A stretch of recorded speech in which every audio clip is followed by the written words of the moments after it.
Mais je me suis posé cette question, je me suis dit quel message finalement est toujours utile, toujours urgent, jamais de trop. Et je pense que c'est celui-ci, c'est d'apprendre à mieux connaître qui est notre Dieu. Et il y a eu des chants autour de ça, d'ailleurs on a parlé ce matin dans les chants du nom de Jésus, on a parlé de ce feu qui descend, etc. Et ben c'est un peu de tout ça dont on va parler, parce que connaître notre Dieu, c'est pas si évident que ça en vrai. Quand on discute autour de nous, avec les gens voilà, qui peuvent nous entourer dans la vie quotidienne, je dirais, on peut se rendre compte, je crois, que derrière le mot Dieu, il y a des concepts tout à fait différents, en fait, selon à qui on s'adresse. Et j'ai eu un exemple il y a quelque temps de ça, parce que il y a quelque temps, j'ai été amené à partager pas mal de choses sur la question de l'ésotérisme sur les réseaux sociaux, parce que je suis en train de préparer un enseignement là-dessus pour des jeunes cet été. Donc je me suis penché sur la question et j'ai partagé des choses comme ça sur Facebook. Et j'ai un oncle qui, depuis longtemps maintenant, m'appelle mon pasteur préféré. Il dit « je suis son pasteur préféré ». Je ne sais pas s'il en connaît d'autres, mais en tout cas, je suis son préféré. Et quand j'ai commencé à partager là-dessus, ça m'a semblé fort intéressant de constater que cet oncle s'est montré pour le moins déçu de ce que je partageais, et même en opposition assez franche à ce que je racontais. Et je me suis dit, c'est quand même curieux. C'est quand même curieux. En fait, je crois qu'il est assez évident que cet oncle a les deux pieds dedans, les deux pieds dans l'ésotérisme. Et la question que je me suis posée, c'est comment se fait-il que quelqu'un qui a les deux pieds dans l'ésotérisme puisse m'appeler aussi longtemps son pasteur préféré? C'est inquiétant presque. Hein. Enfin, je me dis, je ne sais pas ce que je raconte pour qu'ils disent ça, mais je veux dire, je témoigne de ma foi sur les réseaux, je parle de Dieu, je parle de Jésus, et lui m'appelle son pasteur préféré avec les deux pieds dans l'ésotérisme. Et en fait, ça, c'est dû à ceci, je crois, c'est que face à quelqu'un qui trempe dans l'ésotérisme, alors ça ne sera pas le sujet du jour, l'ésotérisme, rassurez-vous, mais quand on est face à quelqu'un qui trempe dans l'ésotérisme, en fait, quand on a parlé de Dieu et de Jésus, on n'a encore rien dit. Notamment parce qu'il existe un ésotérisme christique dans lequel on vous parle de Jésus, dans lequel on vous dit qu'il est fils de Dieu, dans lequel on vous dit qu'il sauve, pas de problème.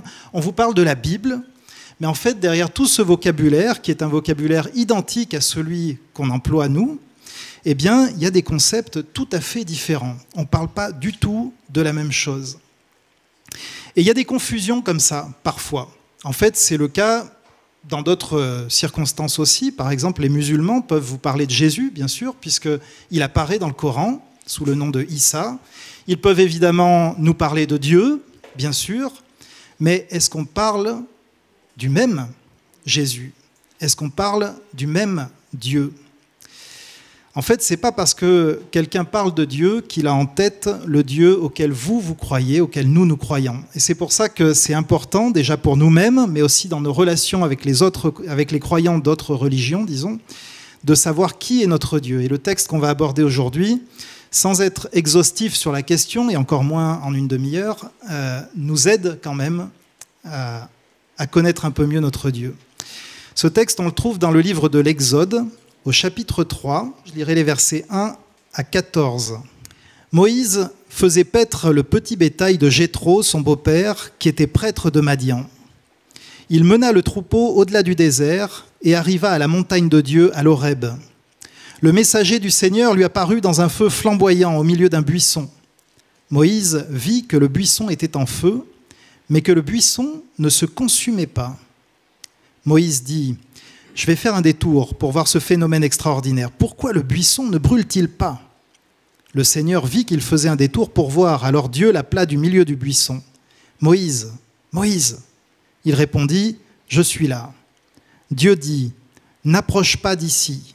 Ôte tes sandales de tes pieds, car le lieu où tu te tiens est une terre sacrée. » Il ajouta: « Je suis le Dieu de ton père, le Dieu d'Abraham, le Dieu d'Isaac, le Dieu de Jacob. » Moïse se détourna, car il avait peur de diriger ses regards vers Dieu. Le Seigneur dit, « J'ai bien vu l'affliction de mon peuple qui est en Égypte, et j'ai entendu les cris que lui font pousser ses tyrans. Je connais ses douleurs. Je suis descendu pour le délivrer de la main des Égyptiens et pour le faire monter de ce pays vers un bon et vaste pays, un pays ruisselant de lait et de miel, là où habitent les Cananéens, les Hittites, les Amorites, les Périzites, les Hivites, les Jébusites. Maintenant, les cris des Israélites sont venus jusqu'à moi, et j'ai vu l'oppression que les Égyptiens leur font subir. Maintenant, va, je t'envoie auprès du Pharaon, fais sortir d'Égypte mon peuple, les Israélites. » Moïse dit à Dieu, « Qui suis-je pour aller auprès du Pharaon et pour faire sortir d'Égypte les Israélites ?» Dieu dit, « Je serai avec toi, et voici quel sera pour toi le signe que c'est moi qui t'envoie. Quand tu auras fait sortir d'Égypte le peuple, vous servirez Dieu sur cette montagne. » Moïse dit à Dieu, « Supposons que j'aille vers les Israélites et que je leur dise, « Le Dieu de vos pères m'a envoyé vers vous. S'ils me demandent quel est son nom, que leur répondrai-je » Dieu dit à Moïse, « Je serai qui je serai. » Et il ajouta, « C'est ainsi que tu répondras aux Israélites. Je serai m'a envoyé vers vous. » On a donc Dieu qui se manifeste à Moïse et qui se présente à lui. Ce qui se passe là, c'est ce qu'on appelle une théophanie, c'est-à-dire une manifestation de Dieu. Dieu se rend présent de manière visible pour nos sens. Et la première chose qui saute aux yeux dans ce texte, c'est que Dieu se présente comme un feu. Un feu. Et cette image du feu, évidemment, elle n'est pas anodine. La Bible nous dit de Dieu qu'il est un feu dévorant. Un feu dévorant. Deutéronome 4, 24, Hébreux 12, 29. Il est un feu dévorant. Et c'est curieux parce que quand on a ça en tête et qu'on lit ce texte, on se dit, ce feu-là, il n'est pas dévorant ici. Le buisson, justement, n'est pas dévoré. C'est ce qui étonne Moïse. Il voit ça, il se dit, mais comment ça se fait que ce buisson ne se consume pas ? Ce feu dévorant, qu'est notre Dieu, est un feu particulier. Des feux dévorants, vraiment dévorants, il y en a. Je pense à celui dont l'apôtre Jacques nous parle quand il parle de la langue comme d'un feu qui peut embraser toute une forêt, qui peut tout détruire sur son passage. Et Dieu n'est pas exactement ce feu-là, même si c'est un feu dévorant. Dieu ne dévore pas exactement tout sur son passage, comme peuvent le faire les incendies de l'été ou les paroles inconsidérées qu'on peut prononcer et qui peuvent être terriblement destructrices, dévastatrices autour de nous quand on ne sait pas tenir sa langue en bride. Dieu est un feu dévorant parce qu'il passe les humains par un feu purificateur. Alors parfois c'est le feu de l'épreuve et à coup sûr ce sera le feu du jugement. C'est intéressant d'ailleurs de voir que le mot jugement en grec c'est krisis, c'est ce qui a donné le mot crise en français. Tant et si bien qu'on peut dire, je crois, sans trop de crainte de se tromper, que tout moment de crise dans une vie, tout moment où on passe par un temps d'épreuve, est un temps, je dirais, non pas de jugement au sens du jugement dernier, mais quand même quelque chose qui ressemble à ça, quelque chose qui va venir séparer les brebis et les boucs. Dans le temps de l'épreuve, on a toujours ce choix entre se rebeller contre Dieu et dire, eh bien, puisque c'est comme ça, puisque tu me traites comme ça, puisque tu fais ça, peut-être même que c'est que tu n'existes pas, un Dieu bon ne ferait pas une chose pareille, ou bien, à l'inverse, de se jeter dans ses bras, même dans l'incompréhension. Si vous voulez de l'incompréhension pure, vous allez lire le psaume 44, je vous le conseille. C'est un psaume qui est incroyable dans ce que le psalmiste dit. Il va jusqu'à accuser Dieu. Il dit, nous n'avons rien fait, et toi tu nous mènes à l'abattoir, c'est toi qui nous tues. J'oserais pas dire ça si ce n'était pas dans la Bible, mais c'est dans le psaume 44, ce qui veut dire que c'est une prière que Dieu a agréée, parce que c'est une prière dans laquelle le psalmiste reste en relation avec Dieu, dans toute sa colère, dans toute son amertume, il reste dans la relation avec Dieu. Ce feu-là nous dévore tout entier lorsque ce qu'il trouve sur son chemin, c'est le combustible de l'absence de repentance et le refus du pardon et de la grâce. Mais quand ce qu'il rencontre, c'est le cœur contrit d'un être qui s'est donné à Jésus, qui est couvert par la justice du Christ, alors ce feu ne dévore pas, ce feu purifie, il polit, il façonne à l'image du Christ, ce feu nous sanctifie. Et ce qui fait la différence entre une chose et l'autre, eh bien, c'est pas Dieu, parce que Dieu ne change pas. Il est le même hier, aujourd'hui, éternellement. Vous connaissez sans doute ce verset. C'est le même feu qui dévore et qui purifie. Ce qui fait la différence, c'est notre attitude devant ce feu. « N'approche pas d'ici, dit Dieu à Moïse. Ôte tes sandales de tes pieds, car le lieu où tu te tiens est une terre sacrée. Je suis le Dieu de ton père, le Dieu d'Abraham, le Dieu d'Isaac, le Dieu de Jacob. » Moïse se détourna, nous dit le texte, car il avait peur de diriger ses regards vers Dieu. Moïse sait qui il est et il sait devant qui il se tient. Et il ne va pas être dévoré. Alors il va détourner le regard, c'est vrai, et on y reviendra plus tard. Ce feu maintenant a une deuxième particularité, peut-être plus étrange encore que la première. Ce n'est pas le buisson qui fournit la matière à ce curieux incendie, puisque ce buisson ne se consume pas. C'est ce que j'ai dit tout à l'heure, c'est ce qui surprend Moïse. Il se dit, qu'est-ce que c'est que ce truc-là? Et il va voir de plus près. Et ce que ça nous dit, c'est que l'existence de ce feu, en fait, ne dépend pas d'un élément extérieur. C'est un feu qui vit par lui-même. Et le Dieu qui se manifeste à Moïse n'est pas un Dieu qui a besoin qu'on le nourrisse. Ce n'est pas non plus un Dieu fabriqué par la main de l'homme. Ce n'est pas un Dieu qui est soumis aux lois de la création.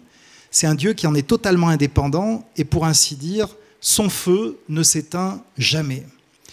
Pour le dire autrement, il est impossible de dire que Dieu est mort. Alors il y en a qui ont essayé, Nietzsche l'a fait, il l'a dit, mais j'ai lu un jour un graffiti, j'ai trouvé sympa, sur un mur où il était écrit « Dieu est mort » signé Nietzsche, et puis il y avait une main facétieuse qui avait ajouté en dessous « Nietzsche est mort » signé Dieu. Voilà.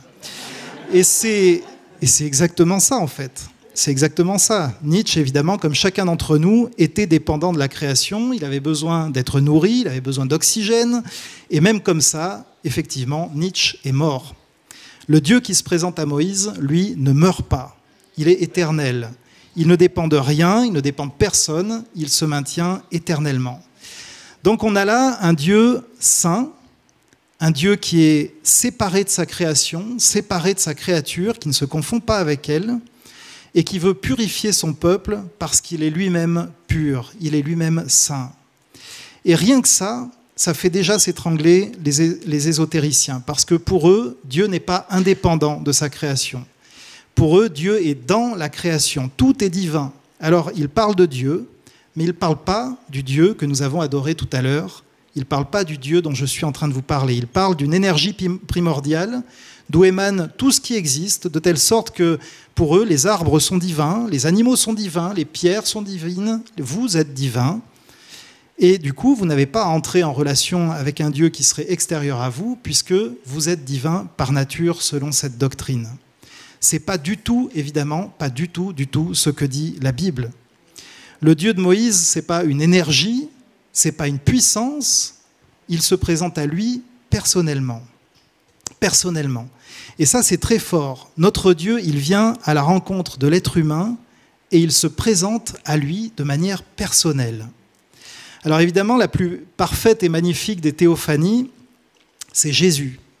C'est Jésus qui vient sur la terre. Jésus, c'est Dieu qui vient, qui mange avec nous, qui marche avec nous sur cette terre, qui foule la terre que foulent nos pieds, qui parle aux hommes face à face, qui mange avec eux.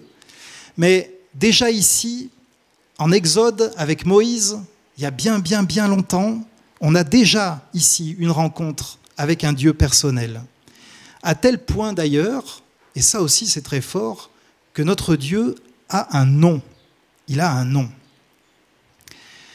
Dans le texte qu'on a lu, Dieu va d'abord dire à Moïse « Je suis le Dieu de ton père, le Dieu d'Abraham, le Dieu d'Isaac et le Dieu de Jacob. » Et on peut se dire, c'est déjà suffisant en fait. Je veux dire, on voit bien qui il est, il se présente. D'emblée, on peut déjà dire que notre Dieu n'est pas n'importe quelle divinité de l'Orient ancien.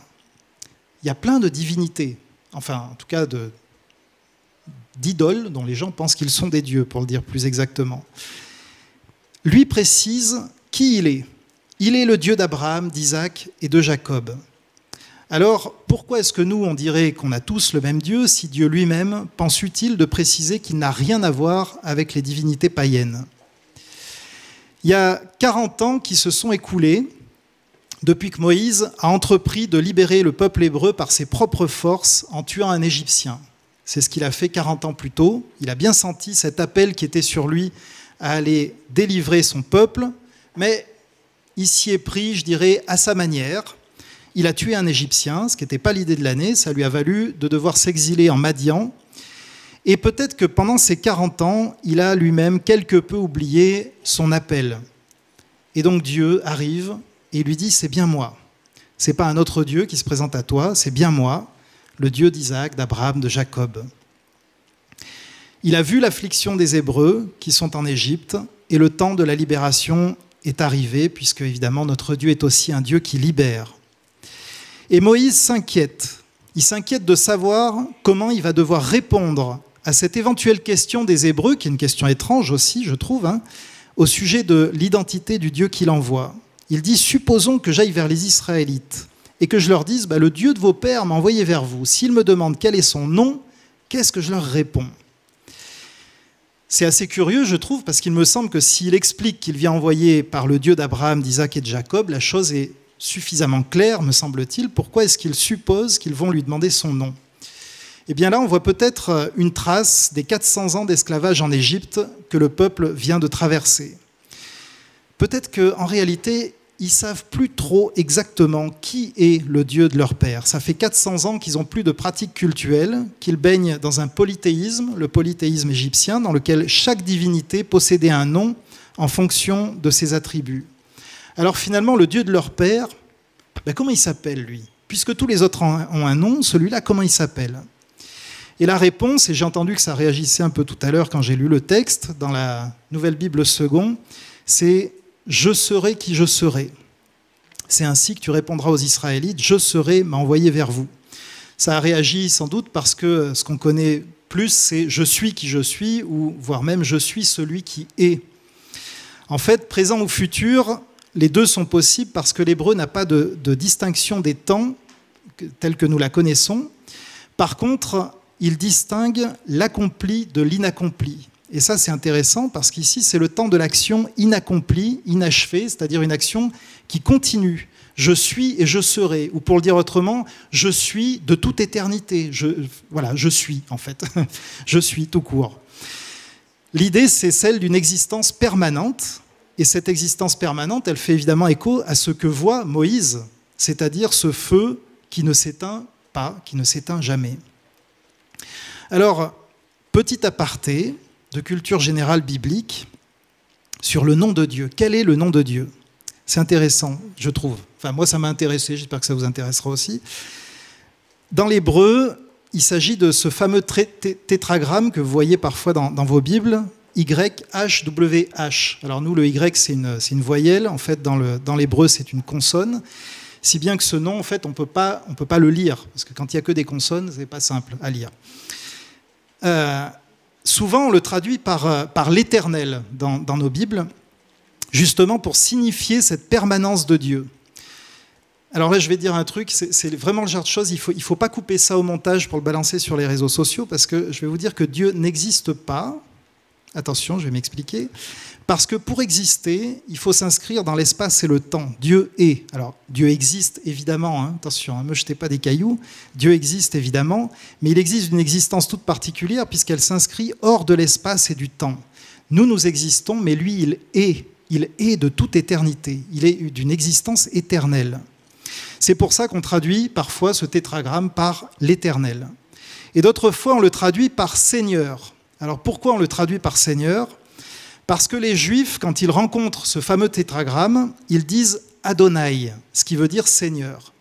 Mais ce n'est pas ce qui est écrit. Le tétragramme, en fait, on ne peut pas le prononcer. L'hébreu ancien ne comporte pas de voyelles. Pour pouvoir lire la Torah, en fait, les Juifs avaient besoin de la tradition orale. Ils savaient comment lire la Torah parce qu'on leur avait appris à lire la Torah. Sauf que par crainte du 3e commandement, qui dit « Tu ne prendras pas le nom de l'Éternel, ton Dieu, en vain », eh bien, par crainte de prendre le nom de l'Éternel en vain, ils ont décidé de ne plus prononcer le nom de Dieu du tout. Donc, Comment est-ce qu'ils font quand ils lisent les écrits de l'Ancien Testament? Eh bien, c'est ce que je vous ai dit tout à l'heure. Quand ils tombent sur le nom de Dieu, ils ont décidé de dire Adonai. Alors maintenant, il y a une petite anecdote, aux conséquences pour le moins inattendues et surprenantes, je trouve. C'est qu'au Moyen-Âge, les Juifs ont constaté que la prononciation de l'hébreu biblique était en train de se perdre. Et du coup, il y a des érudits juifs qu'on appelle les massorètes qui ont inventé un système de voyelles qu'ils ont ajouté au texte pour que la prononciation ne se perde pas avec le temps. Donc on est bien reconnaissant pour leur travail, c'est ce qui nous permet aujourd'hui de lire la Bible en hébreu. Seulement voilà, comment rappeler aux générations suivantes qu'il faut lire le tétragramme Adonai, que quand on tombe sur ce nom, on ne dit pas le nom de Dieu, on dit Adonai. L'idée qu'ils ont eue, ça a été d'insérer les voyelles d'Adonai entre les consonnes du tétragramme. Donc, il y a un mot qui ressort. Si vous vous amusez à lire les consonnes et les voyelles les unes à la suite des autres, il y a un mot, mais en fait, ce n'est pas un mot hébreu, ce n'est pas un mot qui veut dire quelque chose. Et en fait, quand vous lisez ce mot fabriqué avec les consonnes du tétragramme et les voyelles d'Adonai, vous obtenez Yahovah. Yahovah. Et comme le A, selon des règles grammaticales qui, très franchement, m'échappent maintenant parce que mes cours d'hébreu sont trop loin, peut se prononcer « et » dans certaines circonstances, vous m'avez compris, ça vous donne « Yehovah » ou « Jéhovah ». Donc les témoins de Jéhovah qui lisent cette construction-là disent « ça c'est le nom de Dieu ». En fait, c'est une construction qui est artificielle. C'est juste pour se souvenir que quand on voit le tétragramme, on dit « Adonai ». En tout cas, c'est les Juifs qui disent ça.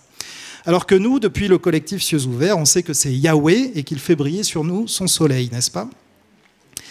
En vrai, on ne sait pas exactement comment se prononcer ce nom. On ne le sait pas. Alors sur la base de la racine du verbe être, puisque Dieu se présente ici comme celui qui est, il y a des spécialistes de l'hébreu qui pensent que c'était probablement effectivement quelque chose comme Yahweh ou comme Yahvé, ou peut-être même Yahou, ils ont dit aussi. Yahou, bon, ça changerait un peu le style de chant, mais ce qui nous importe aujourd'hui, c'est pas tant de savoir comment ce nom se prononcer, ce qui importe, c'est de comprendre que le Dieu d'Israël, il a un nom. Il a un nom. C'est un Dieu personnel. Et ça, c'est important parce qu'aujourd'hui, la plupart des gens, quand ils parlent de Dieu, qu'ils soient dans l'ésotérisme ou pas, peu importe, à la limite, mais quand les gens parlent de Dieu, la plupart du temps, ils n'ont pas en tête un Dieu personnel. Ils ont en tête un Dieu impersonnel, une espèce de puissance. On pourrait dire qu'ils pensent à quelque chose, mais pas à quelqu'un. Et ça, c'est en fait une claire résurgence du paganisme ésotérique. Et c'est pour ça qu'on doit être un peu vigilant, sans tomber dans la parano, mais enfin, être un peu vigilant. C'est pas parce qu'on utilise les mêmes mots qu'on parle de la même chose. Notre Dieu, c'est quelqu'un. C'est tellement quelqu'un qu'il s'est incarné en Jésus-Christ. Et contrairement à Nietzsche qui est mort, notre Dieu, lui, est vivant. Il est éternellement vivant. Grâce au sacrifice de Jésus à la croix, on peut s'approcher de lui. Lorsque nous plaçons notre foi en Jésus, il vient vivre en nous par son Esprit Saint. Nous pouvons lui parler, nous pouvons entrer dans une relation personnelle avec lui. Et de fait, et ça sera là ma conclusion, c'est évidemment à ça que nous sommes invités, précisément parce que Dieu est un feu dévorant. On peut le constater autour de nous, je crois. Pour moi, c'est vraiment une image très concrète. Je ne sais pas ce qu'elle peut représenter dans vos vies à vous, mais il y a des gens qui se perdent vraiment, qui voient leur vie dévorée par les deux bouts parce qu'ils n'ont aucune espérance. J'ai grandi avec ma mère et mon frère, et ma mère avait 5 frères et sœurs. Alors, je vous ai parlé d'un oncle au début, ma famille elle est gratinée. Ma mère avait 5 frères et sœurs. D'abord, j'ai perdu ma tante d'une overdose, elle avait 30 ans. L'année d'après, c'est ma grand-mère qui s'est pendue. 8 ans plus tard, ma mère est morte de son alcoolisme et de son tabagisme. Elle avait 42 ans, j'en avais 15 à l'époque. 3 semaines après elle, c'est le plus jeune de ses frères qui est mort d'un coma éthylique. Quelques années après, c'est son frère aîné qui s'est suicidé dans une pièce de la maison familiale qu'il avait peinte en noir. C'est pour vous donner un peu l'état d'esprit dans lequel il se trouvait. Et puis ça a été au tour d'un autre de mes oncles, alcoolique et toxicomane, de mourir de ses excès. Donc aujourd'hui, il ne m'en reste qu'un, d'oncle, le plus jeune de la fratrie, qui a eu la bonne idée de s'extirper de ce bourbier dès qu'il a pu, mais qui me disait encore il y a peu, Quel a donc été ce mal-être familial qui a convaincu chacun des membres que décidément ce monde n'était pas fait pour eux? C'est la question qu'il me posait. Et puis il a ajouté, moi je me suis soigné et je continue à le faire, mais je crains pour mes propres enfants. Et il a raison de craindre, parce que ce feu est un feu dévorant quand il rencontre le manque d'espérance, l'absence de repentance, l'endurcissement des cœurs. En clair, lorsqu'on a laissé l'ennemi faire son travail de sape dans nos vies, lorsqu'on l'a laissé nous mener par le bout du nez. Mais là voilà la bonne nouvelle, c'est que ce même feu qui dévore, peut être pour eux aussi, pour mes cousins, pour mes cousines, comme il l'a été pour moi-même et pour vous, celui de la purification, celui de la sanctification, celui duquel on peut s'approcher sans se brûler parce que nous reconnaissons enfin que nous sommes là sur une terre sacrée à laquelle Jésus, par son sacrifice, nous a donné accès. Et on n'a même pas à détourner le regard comme Moïse a dû le faire. Moïse, face à ce feu, a dû détourner le regard. On n'a pas à détourner le regard parce que Jésus s'est laissé dévorer à notre place. Il a payé le prix. Le rideau du temple s'est déchiré, tant et si bien que nous pouvons, nous, regarder Dieu face à face. Alors, repentant et reconnaissant pour le sacrifice de celui qui nous a sauvés, on est pleinement accueillis, on est aimé, on est sanctifié, on avance dans notre vie de progrès en progrès. Je ne sais pas où vous en êtes dans votre vie, mais je sais que si vous êtes ici à l'église, vous êtes déjà bénis. Vous êtes déjà bénis parce que beaucoup à cette heure-ci sont soit à la pêche, soit au fond de leur lit. Et vous êtes peut-être dans le feu de l'épreuve. Vous êtes peut-être dans le feu de l'épreuve. Et ce n'est pas facile d'être dans le feu de l'épreuve. Mais Dieu s'est approché de vous ce matin. Et vous vous tenez ce matin, comme Moïse, sur une terre sacrée, près d'un feu qui ne s'éteint jamais. Et en fait, c'est à vous, c'est à nous, à chacun d'entre nous, de décider si ce feu va nous consumer ou s'il va nous éclairer pour l'éternité. C'est à nous de voir si nous acceptons que la lumière entre dans nos ténèbres ou si nous refusons que cette lumière entre dans nos ténèbres. Celui qui demande reçoit, dit Jésus, celui qui cherche trouve, à celui qui frappe, on ouvrira.